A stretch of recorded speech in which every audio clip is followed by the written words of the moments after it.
It's Monument Circle there in the background. Are you tired of this view yet? I hope not. I still like to hang on to a little bit of the holidays. I know a lot of you still have your decorations out this morning. We're glad that you're up with us at 6 o'clock on your Tuesday, although this might be a good week to start wrapping up some of those decorations and putting them away. Right. Surprising how not warm, but how gentle the weather is. That's a good word. Maybe that's the way to put it, because it looks a little bit windy from our crews out there. Maybe just a little bit. We're almost at 50 degrees. So to your point, get the lights and decorations down. Or at least just start. Yes. Yeah, you could begin. We'll have 50s for a couple more days, so it's not just today. If you don't get to it today, maybe tomorrow. If you wait till next week, though, we're back to the 30s. So you got to wage, If you want to suffer next week, go ahead and wait. But you're right. There is a little bit of a south wind this morning, but it's out of the south to keep us warmer. I mean, that's why we're in the 40s and even some near 50-degree weather out there. But as you're headed out the door this morning, once we can get more first light, so what the sky will look like, mostly gray. There may be a couple sun breaks on and off throughout the morning, but really mostly cloudy, and we'll stay mostly to kind of partly cloudy into the afternoon. Expect more clouds than yesterday. Yesterday we had some good sunshine throughout the day. And because the clouds are a little bit lower, there could be a spotty shower or two. Don't be surprised if you run into a little bit of drizzle as you're headed out the door, just kind of patchy. Not everyone's going to get wet, but we may have some damp spots. You may run into some damp spots this morning. We had a quick wave of light rain actually push through as you were sleeping last night. That's now in Ohio. Right now we're at 49 degrees. Our average high this time of year is about 36, 37.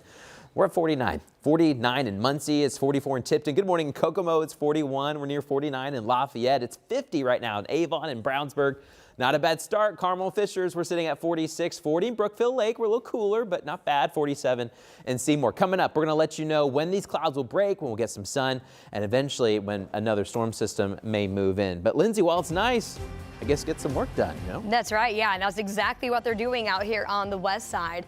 Approaching State Road 267 now. NDOT let us know last week that they were going to be doing some paving operations. There are going to be small stretches of I-70 in both directions between State Road 267, which is that Plainfield exit, and Terre Haute. So really the entire western side of the state. And this morning they are doing some work here on inbound I-70.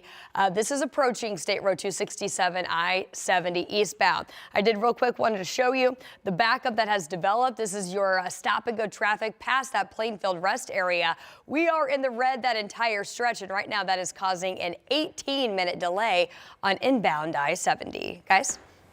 Lindsay, thank you. Well, this morning, IMPD tells us they're investigating a shooting that happened on Indy's east side. We're still working through some limited details that we can share what officers have shared this morning. They say they responded to reports of a person shot on 30th Street near Sherman Drive. This is around 11 last night. This morning, we're working to find out more about the shooting and how the victim in this case is doing to update you here and also online. City County councilors are raising serious concerns after gunfire erupted at an East Side apartment complex, leaving 4 people shot. A really tragic story. 2 people were killed, one of them a teenager.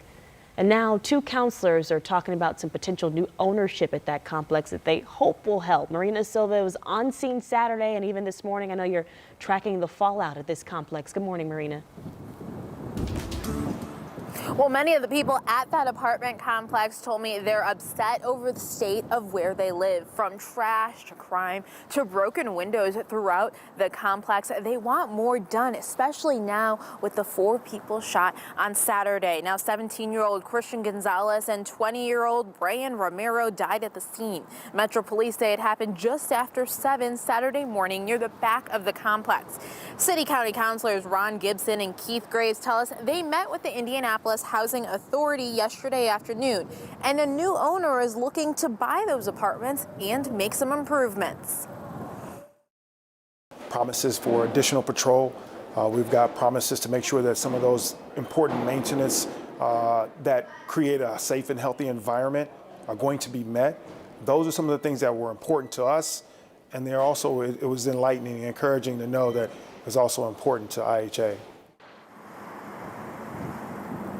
The counselors say it's heartbreaking and not what the community should be known for. Now, right now, no official offer has been made to buy those apartments. So as soon as we know when an official offer has been made and any additional information, we will bring that to you. Now, coming up at 6:30, mentors for teens are saying that more needs to be done to really understand the lives of teenagers and hopefully prevent this. So we'll talk about that coming up at 6:30. Back to you, ladies. Conversation that can't be had enough, Marina. Thank you. We'll check in with you soon.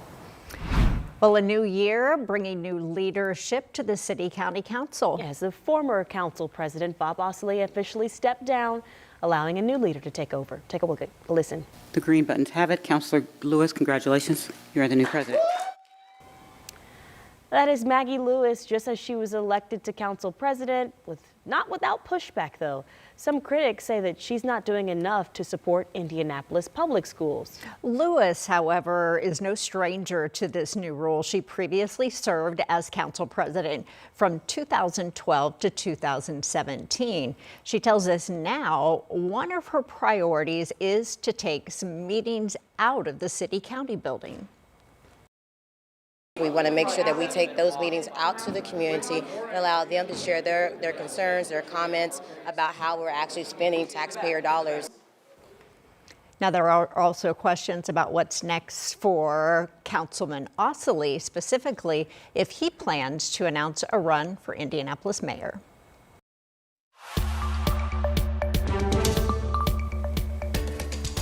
Well, a second person will now plead guilty in a drive-by shooting death that happened in 2024. Adam Hart died after he was shot in the head March 28, 2024, at a home on Gable Drive. Tyler Gibson, who was 17 at the time of the shooting, signed an agreement to plead guilty to conspiracy to commit murder in Hart's death. He'll be sentenced to 35 years in prison. His then-girlfriend, Savannah Allen, pleaded guilty in October to assisting a criminal. She'll be sentenced after testifying against Joaquin Harmon Segura. His trial is set to begin January 27th. Now, according to court documents, Savannah thought someone who allegedly sexually assaulted her friend lived in that house. But in actuality, a different family had just moved in. Allen told police she drove with two others to the house. They got out and fired guns multiple times. And police found at least 30 bullet holes into that home. 3 people were inside, including a 5-year-old. 12 shots went through that child's window, police say. An Indianapolis man is officially charged with murder this morning. This comes a week after police say Cecil Maines shot and killed his wife in front of their children. Maines made his first court appearance yesterday. Court documents reveal he shot Jerry Maines twice at their home on Southeast Side. The couple's 4 children are the ones who called police while rushing to their mother's side. She later died in the hospital. Cecil was arrested shortly after. Court documents revealed Jerry had filed a protection order on Christmas Day, claiming her husband had become threatening and threatened her multiple times he would kill her. Well, this morning, talks of yet another data center are happening. This time, the conversation is in Shelby County. So the Shelbyville Common Council voted to approve the annexation tied to this proposal, but not without pushback. Our Anna Chalker has been looking over all of this and tells us why thousands of people say they're against this move. Good morning, Anna. Good morning, ladies. We've reported on this time and time again. A big company, they want to move in and build a data center. The council votes on it, and then the residents, they tend to disagree. And those in Shelby County say they don't want to be a part of that broken record in the saga, and they wish their council voted no last night. So these photos that you're seeing right now, they were sent to us by a viewer who showed the overflow from last night's meeting, people standing outside listening to that on their phones. And they're just some of the nearly 3,000 people who signed a petition against this plan. And the company behind this center is California-based real estate company Prologis. They are requesting 429 acres just off of I-74 and State Road 44 to rezone it as industrial. Residents say water quality, noise, and pollution are not their only concerns. How about transparency and accountability? How about some transparency and accountability in here? Ma'am, you can address the council. Transparency and accountability. Address the council, please.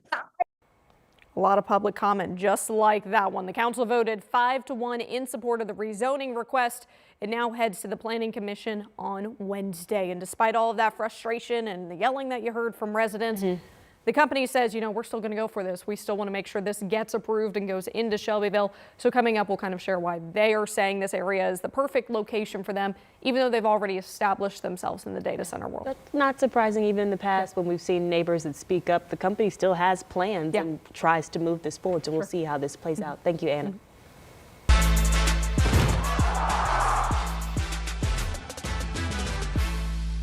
There you go. That's it. Well, IU is getting their ducks in a row before their college football playoff matchup Friday against Oregon. The Hoosiers have just a couple more days to get ready for the Peach Bowl. It's a familiar foe, but players know that this Big Ten rival isn't the same team they faced back in October. Certainly isn't. For the Hoosiers, it's all business right now. Players say preparation has been key to their success all season. Since Thursday's Rose Bowl win, they have spent long hours on the practice field and in the film room. Yeah, the Hoosiers say watching that video and learning new plays is helping them get ready for Friday's rematch. Our priority is taking care of the football and keeping Fernando upright in the pocket. So we go into games doing that, we'll have success and we'll be where we want to be. And that's something that we work every day in practice. Fans say regardless of the outcome Friday, Indiana football has entered a new era. They say they can't wait to watch this legacy grow, although I'd like for it to grow with a win on Friday, too. Absolutely. You know, we'll have you covered here with more about the Peach Bowl happening all week. Starts right here on 13 Sunrise early. And of course, make sure to stay connected with WTHR Plus this week. You'll be able to see extended interviews our guys have done with the coaches, the players, and of course the fans. And then a full wrap of the Peach Bowl Friday night. In other news this morning, Venezuela's president makes his first court appearance. We'll show you more on his statement to the judge.